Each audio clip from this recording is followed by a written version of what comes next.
Sir নতুন patient ওটা।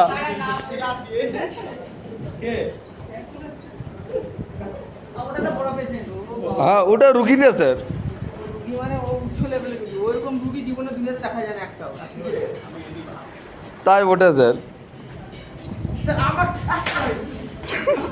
আমাকে স্যার এত সময় আসে স্যার ভিডিও করছি। সুপারভাইজার যদি এসে এরকম করে ঘুরে বসে থাকে স্যার কোথায় স্যার ঘুমিয়েছি তার হাফ লেবার হয়ে যাবে কি করে?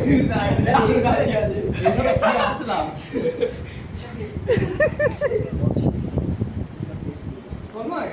না না না আইসিল্লাহ স্যার নতুন প্রাণী। আমি বলছি রেখে দিলেন না হাতটা দেখে। স্যার মুর্দা বলে কি ঢাকা দিয়ে দিলেন? আমি ওখান থেকে হালকা হালকা দেখতে পাচ্ছি। দেখলাম ডালিটা ভালো দেখতে গেলে ডাল